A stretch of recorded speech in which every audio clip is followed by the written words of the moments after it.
Good morning, everybody. So we're back for the week of the official Sunday morning, 10 o'clock, Clear Mountain Monastery YouTube live streaming. So it's good to see that people who I know, good people, are tapping in, and feel free to say hello to one another as you're doing. It's interesting, like, trying to conceive of this YouTube interaction. Is it conversation? How formal should it be? I think Tan Nisabho and myself will both be trying to figure that out.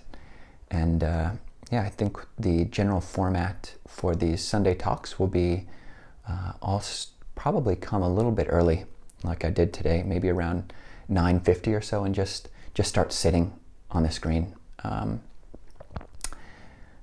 then we'll actually start at 10 and then have a talk, share some thoughts for about 30 minutes, 40 minutes around a specific sutta, and then have probably a 10-minute Q&A session for people to write in questions in the chat. And feel free to write in questions as we go along. I probably won't address them until the Q&A time, but if you've got an urgent question, that can be a good thing. And feel free to get it off your chest and write it down. So in the spirit of kind of the traditional formal Dhamma talks, started off with the traditional invocation, the homage to the Triple Gem. Namo tassa bhagavato arahato samma sambuddhassa. Namo tassa bhagavato arahato samma sambuddhassa. Namo tassa bhagavato arahato samma sambuddhassa. Buddhang dhammang sanghang namasami.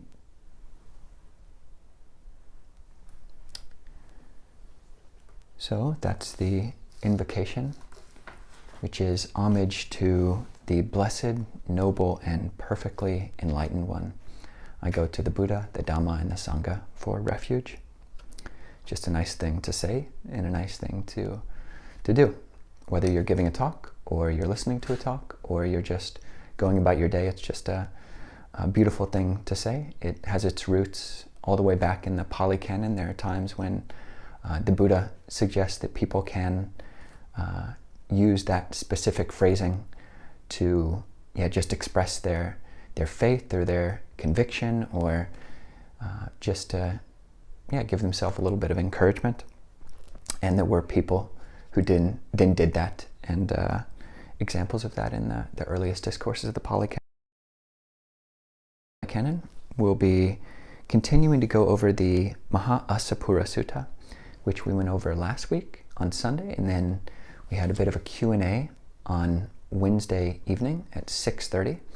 And this sutta is just so rich. As I mentioned in one of those sessions, it's definitely one of my favorite suttas from, well, pretty much from any of the major portions of the Buddhist canon. And it might be my favorite from the middle length discourses, although there are so many good discourses in here that it's hard to say. And I don't have to. There's no reason why you have to have a favorite. So as a bit of an introduction, this discourse is given by the Buddha to monks, and the whole theme is around what it means to be, the translation which is used by Bhikkhu Bodhi is a recluse. So what it means to be a recluse, and encouraging the monks to repeatedly reflect on what that means, how one can be a true recluse. And last Sunday we mentioned that really this principle is not just restricted to monastics. It includes anyone who's serious about their practice. What does it mean to be a true spiritual aspirant? What does it mean to be a follower of the Buddha? And as monks, we've got this whole outfit. We've got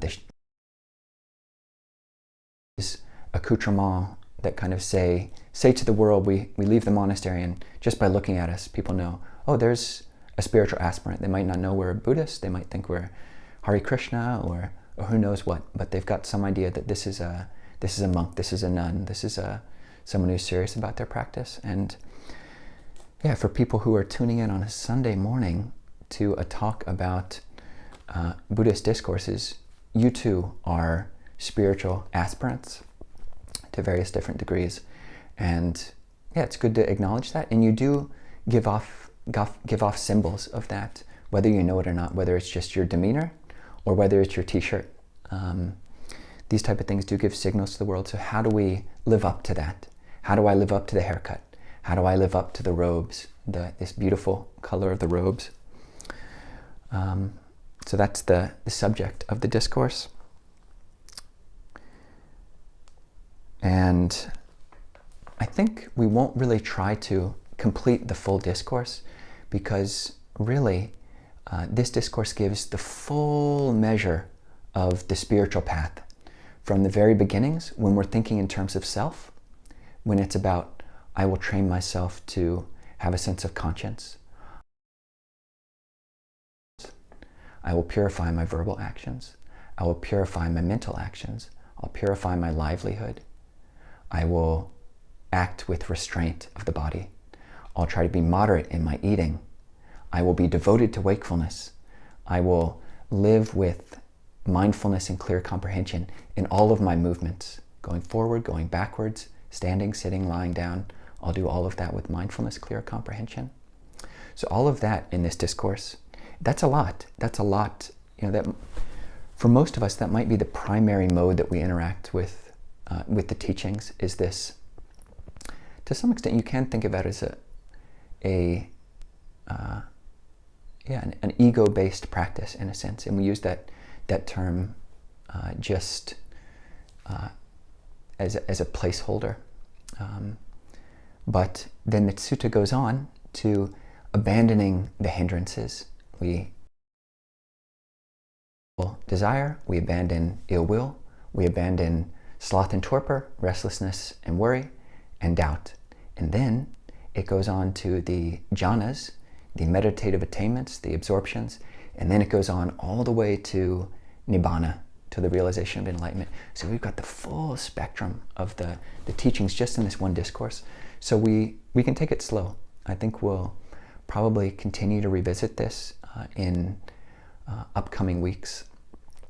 This upcoming Wednesday, actually, Tan Nisabho and I will be having a dialogue. We'll be talking about a different discourse, I believe, Majjhima Nikaya number 17, about the Great 40. Next time I give a Dhamma talk, which will be sometime next month, then I'll continue Sapura Sutta.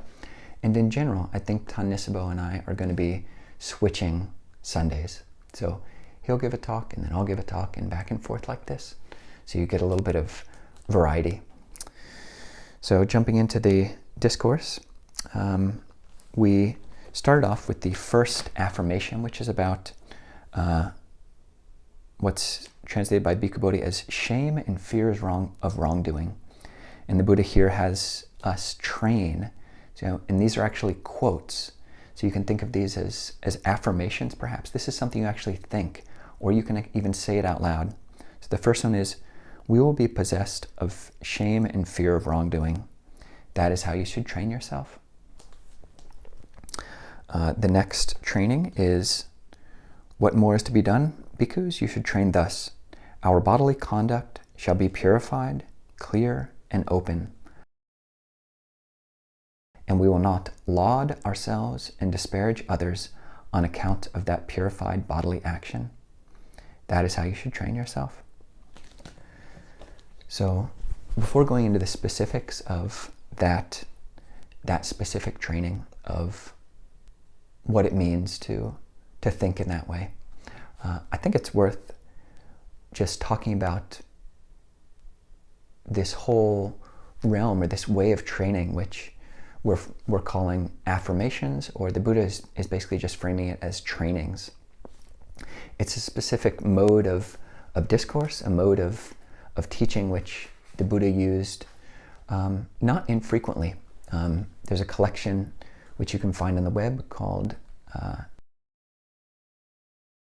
for Sangha website, and it's basically every instance in the canon when the Buddha used this specific injunction to encourage the monks or encourage lay people. There are many instances of that, where the Buddha used this phrasing, thus you should train yourself. And then there's a quote, and then the Buddha says, that is how you should train yourself. And it's interesting, you know, this is a slightly different mode than just formal breath meditation, which most newcomers to Theravada Buddhism, or Buddhism in general, the Dhamma door which people enter into the teachings with, is basically usually just on this very ecumenical breath meditation. There's absolutely nothing Buddhist about it. You know, you're just looking at the breath, and that can take you a really long way. But this is another way to. I'd also say there's nothing specifically Buddhist about, ethics of bodily conduct. But these are, you know, becoming more, you know, entering the realm of the very clear and systematic teachings of the Buddha. But yeah, there are times when that's what you want. You want a very clear line of thinking. You know, it's the potpourri, or the whole gamut of spiritual teachings which are on offer to Americans, you know, in the 21st century, are just, you know, we just have so many things to pick from and choose from. But these teachings are just very, you know, to the heart, very matter-of-fact teachings, and we can use them to guide our day.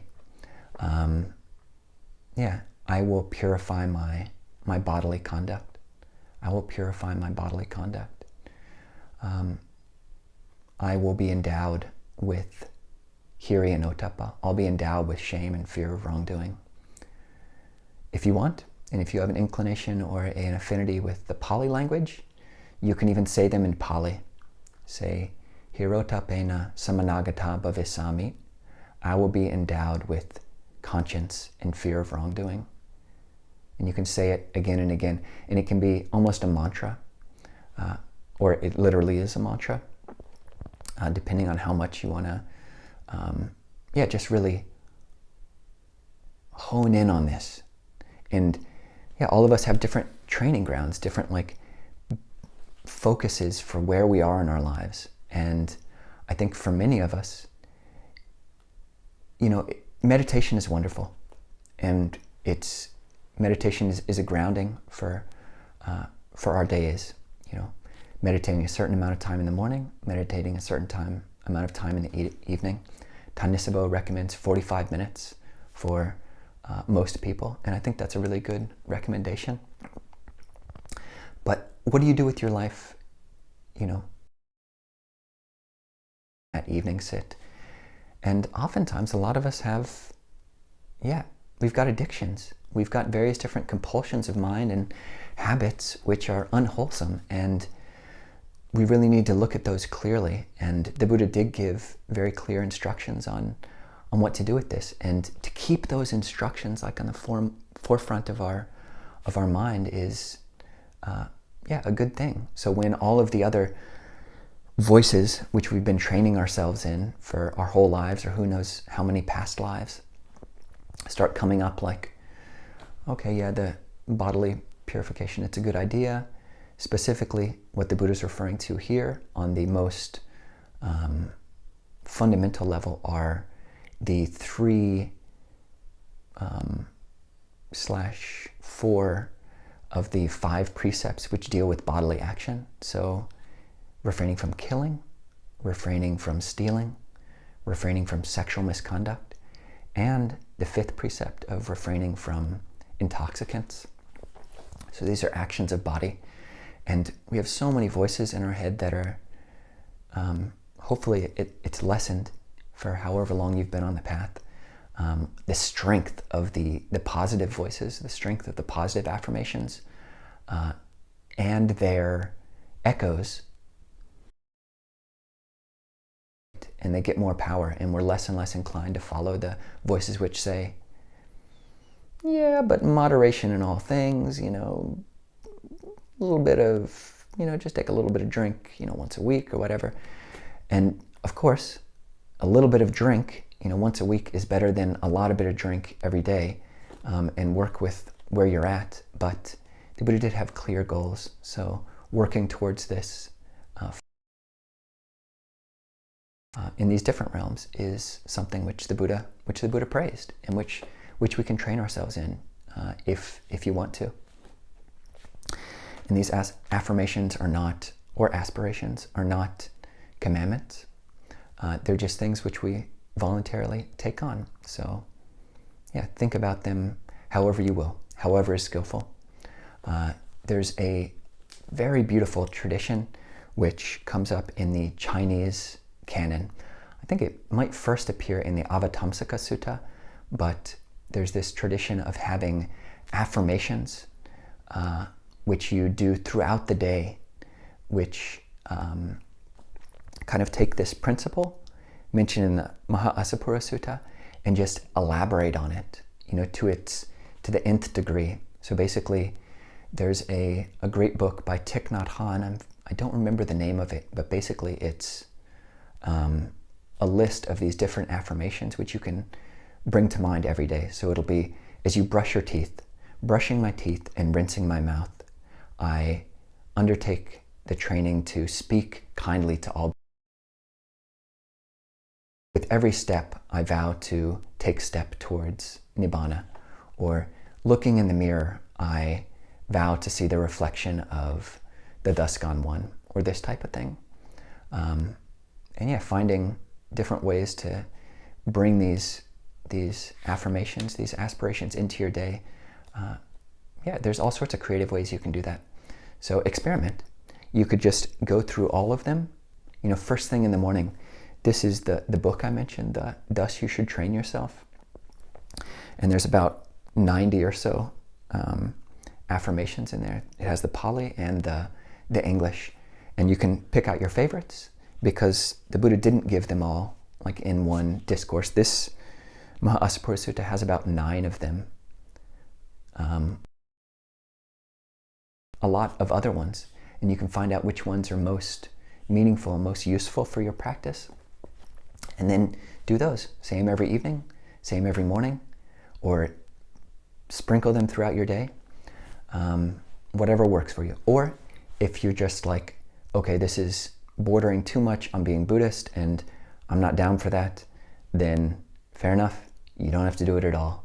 There's no compulsion. But for those of you who are inclined, then yeah, experiment. This is a fun place to practice, and it gives benefit which maybe direct breath meditation doesn't always do. So yeah, you can tune into it anytime. The proliferative mind, which is just stuck in thinking, this is just a very specific way of thinking. So check it out. So let's look deeper into this actual, what the Buddha says here about training bodily conduct. So, quote, "Our bodily conduct will be purified, clear and open, flawless and restrained, and we will not laud ourselves and disparage others on account of that purified bodily conduct." So one thing you might notice is that the Buddha is here speaking in, I mentioned the word egoistic terms. This term, our bodily conduct, we will be. This is noteworthy because, as you probably all know, the Buddha, didn't he teach anatta? Didn't he teach not self? What is the Buddha doing? Is this really the word of the Buddha? If he's saying, you should think, I will be such, I will not be such, we will be that, we will be this. And this discourse is being given to a group of people. It's being given to monastics, a group of monastics. So the Buddha uses the words we and our, but the other affirmations are given to specific individuals in which he will.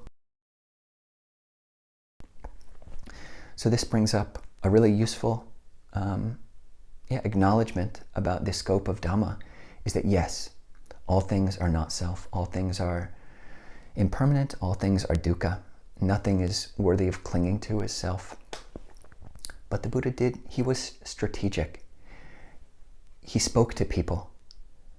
Pretty much all of the discourses in the Majjhima Nikaya, most in the Samyutta Nikaya, the Anguttara Nikaya, the Digha Nikaya, these are spoken of in personal terms.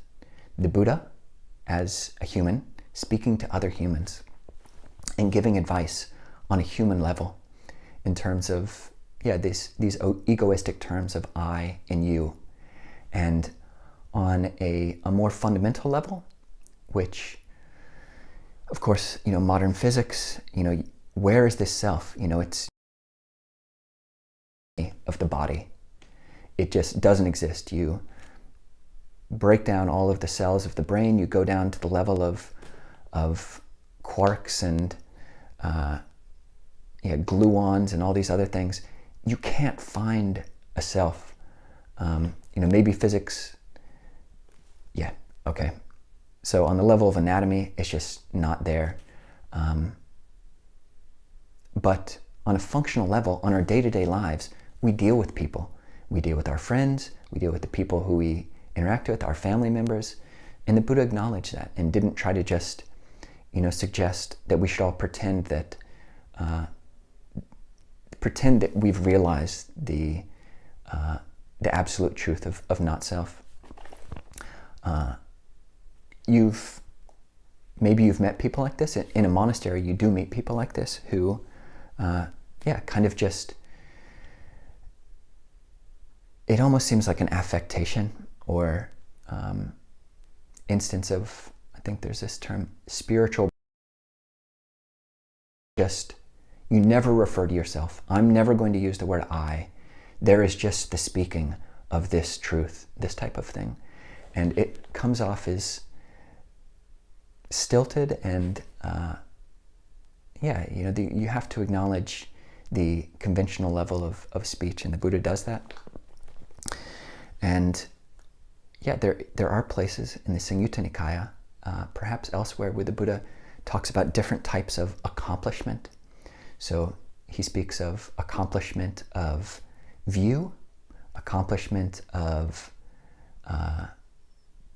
morality, accomplishment of clear seeing, yoniso manasikara, accomplishment of having friends, good friends, accomplishment of being capable of putting forth effort, accomplishment in heedfulness, and here comes the relevant accomplishment, is accomplishment of self, atta sampada.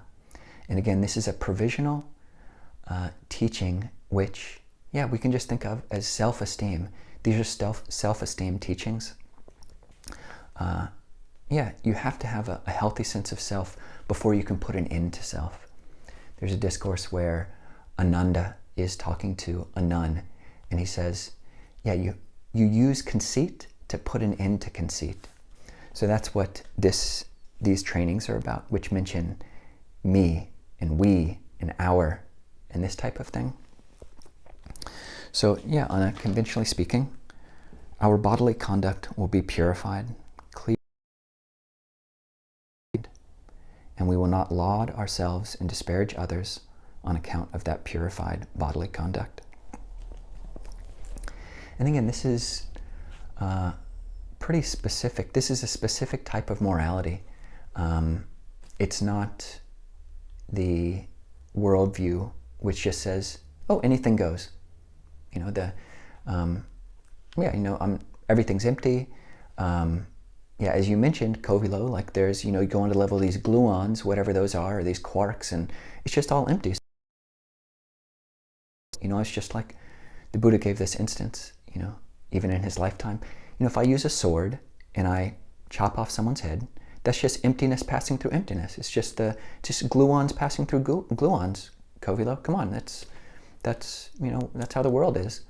but that's not how the Buddha taught. There are clear ethical standards, and yeah, there is killing, there is stealing, there is sexual misconduct, and there are the taking of intoxicants.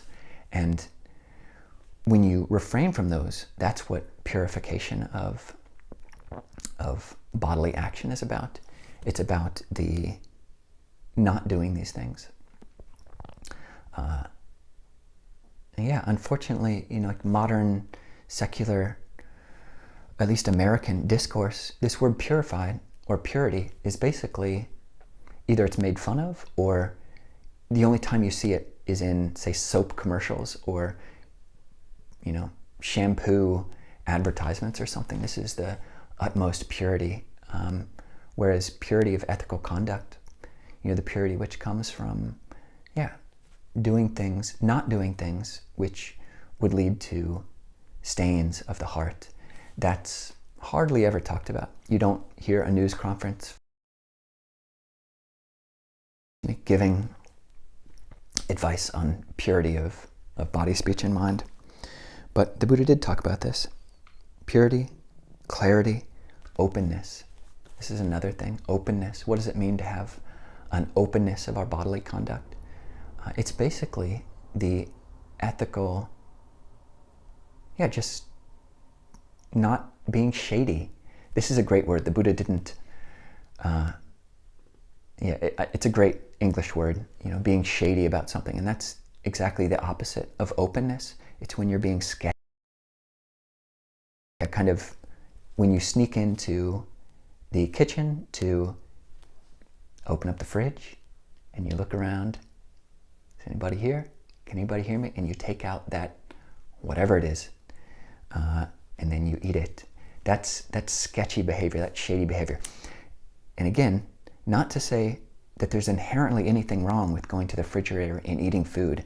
We have to eat food, but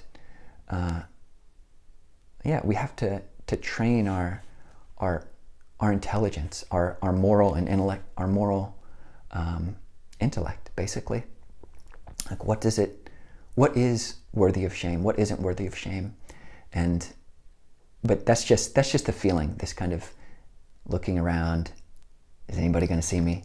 That's non-openness. And what are things that are open? It's the things which you have no shame to do at all. There's no shame in non-killing, no shame in not stealing, no shame in refraining from sexual misconduct. You have nothing to hide. You haven't told any lies. You haven't,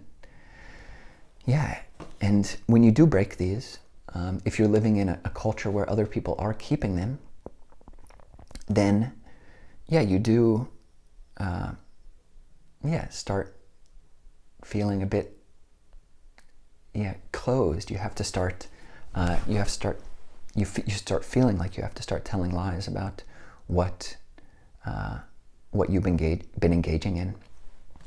So just non-shadiness of bodily conduct. I will be non-shady in my bodily conduct. And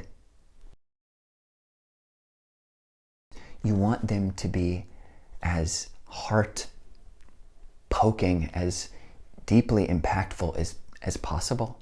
So what that means is finding vocabulary, finding terminology, finding terms of phrase which are the most meaningful for you, and then making much of that.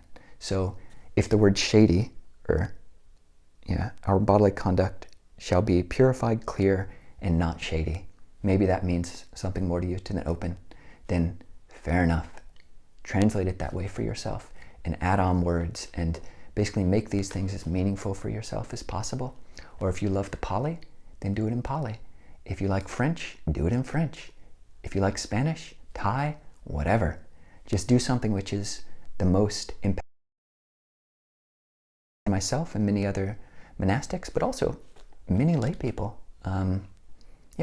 Really have this affinity for whatever reasons to Pali, and there's a strength to it. So saying this training in Pali has a weight to it, which the English doesn't.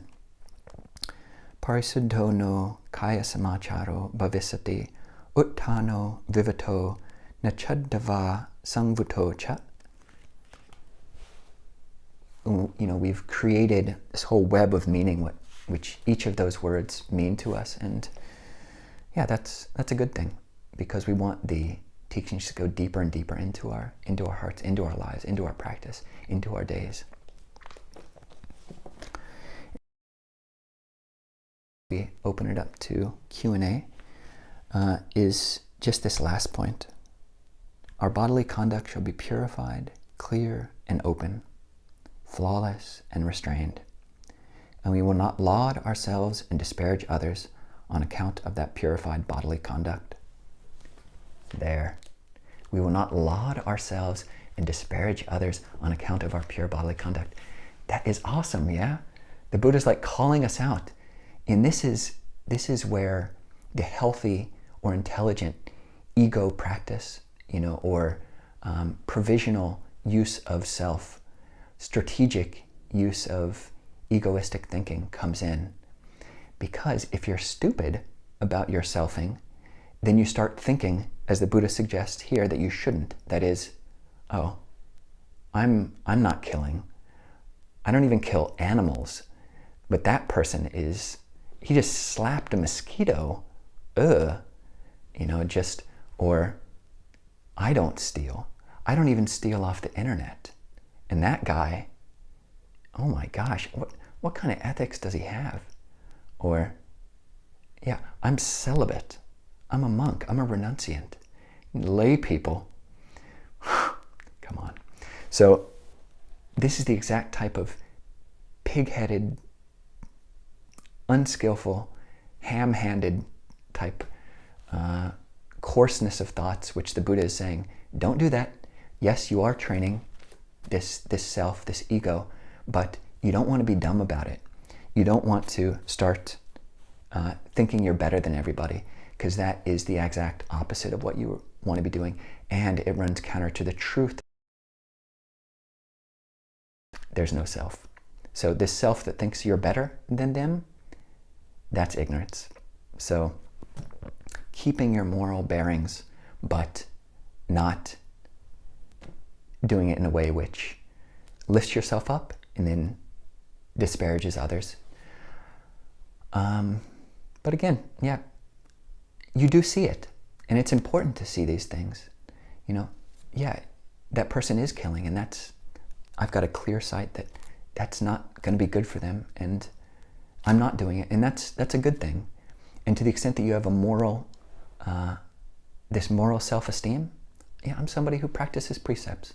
I'm somebody, I haven't drank a drop of alcohol for 15 years, however long. I haven't, had any kind of inappropriate sexual activity for however long.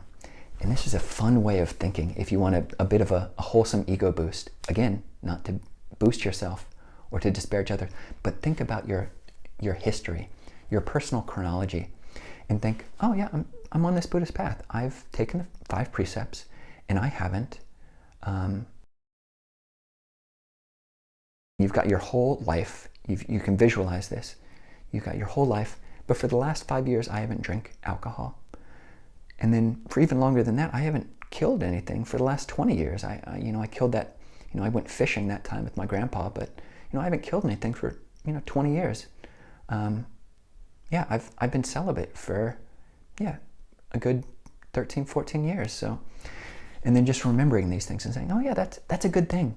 And for all my failings, at least there's that. So those are some thoughts, and just on the theme of affirmations, the theme of aspirations, how the Buddha did teach that was a way to practice, and on the theme of purity of bodily conduct. So leave the formal teaching at that and open it up to questions. Okay, maybe just one, which people use to not refer to themselves, spiritual something. The internet cut out right then, right when you were talking about self-esteem teachings. So it could be people referring to themselves, could be spiritual bypassing, or just healthy ego function or intelligent selfing. I'm not sure, I think I used a bunch of words, so, but I believe this teaching will be up on the internet, so you can go back and look. Yeah, the teaching on brushing one's teeth, I told my sister about that and referred to her to this list of the Thich Nhat Hanh trainings, which I think I'll put a link to those in the YouTube below. But yeah, my sister does that with her daughter, who's 6 years old. Every morning when they brush their teeth, brushing my teeth and rinsing my mouth, I promise to speak wholesomely. I promise to refrain from lying, this type of thing. So what a cool thing, and what an easy thing to teach with children, especially. Another question. So, do you feel there is an advantage to focusing on one training only for a period of time, or at least to give emphasis to one? Yeah, definitely. And you can do that in different ways. That's a great thought. I know people who have one virtue that they take for a whole year. So this is my year of contentment. I will be focusing on this. I'll make time every week, every Sunday at a specific time to think about contentment, and I'll journal about it. And I'll schedule a talk with my friend every month to talk about contentment. What does that mean? And I'll read texts on that, But for these, especially, these, I'll also put a link in the YouTube notes for this book, Thus You Should Train Yourself, because just in terms of verbal, or in terms of what we just talked about today, bodily conduct, bodily training, this discourse has one training, but there are several of the discourses which specifically mention other ways of training bodily conduct. And one very specific way which this, one of the verbal trainings is, I will not tell a lie even for the sake of a joke. Okay, so that's a very specific teaching, and teaching about what the specifics of what are the implications of that. But yeah, do what works best for you, and really focusing on one training for an extended period of time could be a great way to go deep, and that's what we want to do. We want to go deep. And although if you recite all of these, to recite this whole book in Pali or in English, I think I've only done it, say, once or twice, but it takes about half an hour. But to read all of the trainings from this Maha Asapura Sutta, if you take out all of the information between those, that would probably only take 5 minutes. But yeah, you go broad, and that's great because you're covering the whole spectrum of your life, basically: body, speech, mind, livelihood, sense restraint, moderation in eating, wakefulness. You can also go deep and really focus on one. So that's a good point. Yeah, thank you.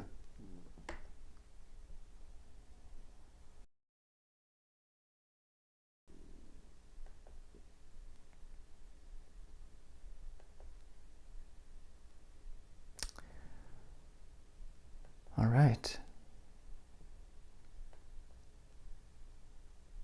Well, that might be all the questions that we've got for this week. So I appreciate it. It's been great seeing people's names, and right now at times we've had 15 viewers, which is a cool thing. So these Clear Mountain Monastery YouTube channel teachings, there's also a podcast which Tan Nisabho has set up, and he and I will be giving teachings on these channels, and we'll also be inviting our friends, other monks, and our teachers to come have conversations. And so be on the lookout for that.